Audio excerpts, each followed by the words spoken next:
to see these guys out here. Some great teamwork. Part 3, guys. Intense competition. Multiplayer. Competition is, of course, at the heart of Call of Duty Black Ops multiplayer, Black Ops 2. And, you know, it is why Call of Duty Black Ops 2 and Call of Duty multiplayer is a sport. I gotta tell you, man, you know, you're in charge of Treyarch. That's what it says on his business cards. I'm in charge of Treyarch.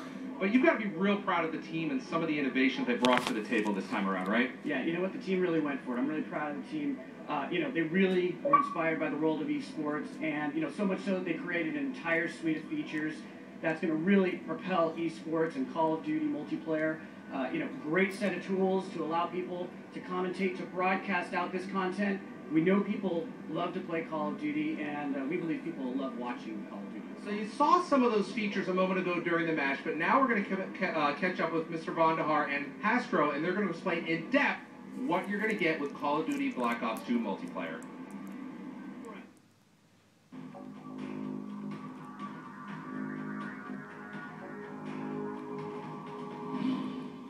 David, that was amazing. What did we just see? That was the world premiere of the COD-casting feature in Call of Duty Black Ops 2 multiplayer, and that was Cargo and Team Deathmatch. Thanks, David. Hastro, tell us about some of the tools that we just saw. Sure. So you saw a few different elements in the COD-casting feature. It just really allows us to get in and make a better viewing experience for the audience that's tuning into Call of Duty matches online, right? So you saw an element called the score panel, and that's the kind of the key element at the very top center of the screen. The score panel is just a way for us to give information quickly to the audience, the score, what team's in the lead, and how much time is left in the game. And then, of course, we saw the names up there. That's the nameplate. Yeah, the nameplate essentially is our way of giving the player a jersey and a number, right? A name on the back of the jersey. We're in a first-person POV in Call of Duty Black Ops 2, so we want to be able to identify the player and who you're watching, so that's what the nameplate does. Now, that's all great, but viewers really want to see the map. Tell us about the map. Yeah, the map overhead is a really important piece of information for the audience. So the audience wants to see where the teams are set up, where are they located on the map, where are the engagements about to occur. And also for the commentators, it's a great tool because the commentator can kind of switch players after a player dies and bring you right back into the action faster. Now, this is really exciting. It's almost like watching a TV show, picture-in-picture.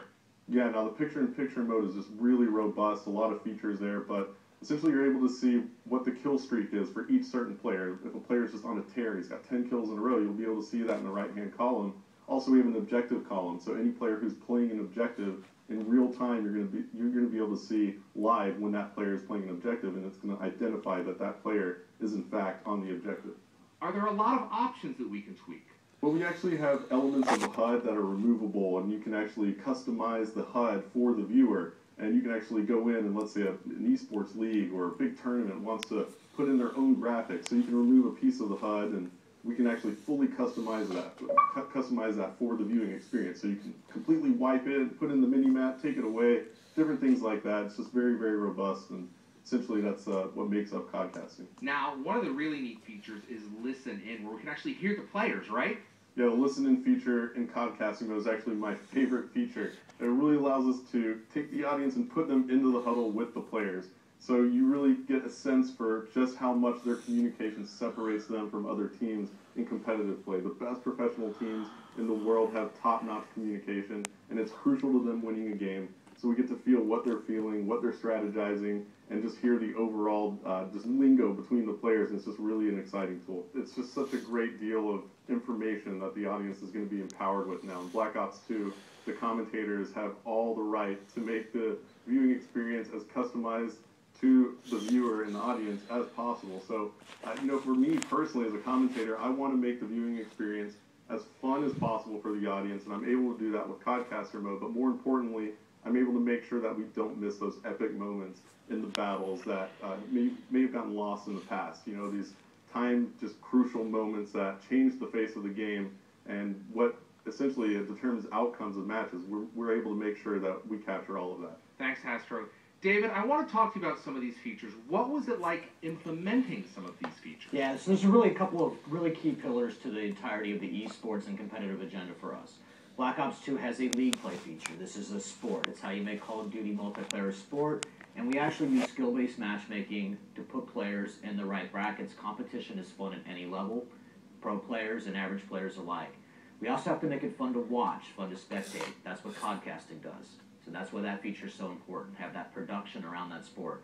And then finally, we need a way to give that sport or broadcast it to the world, and we do that with a feature we call live streaming. You're now putting basically thousands of dollars of tools into the hands of the community. That's got to be really exciting. You're expecting to see a lot of great stuff out of it. Yes. Yeah, it's actually really important for us to put as many tools as we can. We really like to make sure that we give the player the ability to customize the experience, whether they're playing the game, whether they're watching the game. And in fact, Larry, you can even go back through the theater feature later, pick up those games, and then podcast them later. It's really cool. The team at Treyarch has got to be excited about the work that they've done around this. They've always really enjoyed the community, but this takes it to a different level. We're going to keep going. We're pretty engaged with the community all the time. They're very passionate people. They have a lot to say about the game. And it's really fun to take their ideas, mold them into the context and structure what the game's supposed to be like, and then bring them right back to the players. Thanks, David. Any final words?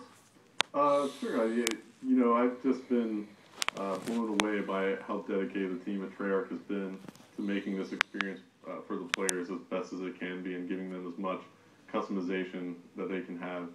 It's just mind-blowing how dedicated they are to their community and how well they treat their fans and the players that play the game. So I think that's something that all the Black Ops 2 players out there, when they get the game, are going to realize pretty quickly. Thank you, Hastro. Any final words? We're really excited to put this game in players' hands. And when you get there and you get your hands on it, I want you to tell us what you're thinking about it, how it's working for you. Feed right back to us so we can continue to make and improve our games for you. Welcome back to the pit, everyone. I am here with Hastro and a very special new codcaster. It's Vaughn, and look at this. I'm your friend at the moment, right? Am I your friend? I can't tell. Yeah. I'm your enemy. Yeah, you're foe now. This is an amazing piece of work. What's the story behind this? It's classified beyond top secret. Is this an unlockable in Black Ops 2? It's a very special unlock, only available to the top players in the world. Hey, listen, so not only tonight are you getting the world premiere of Black Ops 2 multiplayer streamed live, you're also getting the world premiere of Vaughn as a codcaster. How about that? Yeah, it's a weekend of first for me, and we're just going to go straight with it with my friend Astro here and have a go. Why not? And Astro, you've had some pretty big voices next to you in that codcasting booth, right? How does it feel to have Vaughn next to you? I can't say enough about this guy. I mean, honestly, it's a joy to have him here casting with me, absolutely. And I'm his friend right now, apparently, so I'm his enemy now, so it's great to have him here. Changes quickly. Do you guys want to have a hug, or we'll just get on with the next game? Well, let's get on with the next game, right? Okay, so a really good start tonight. Amazing to see the Europeans really put that one in the bags, yeah?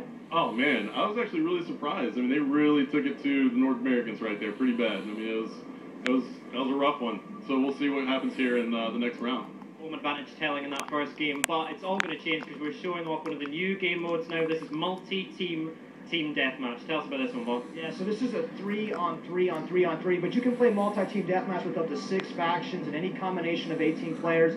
This is going to be very intense. These are very competitive guys, very competitive small teams of 3, small group, squad tactics are going to matter.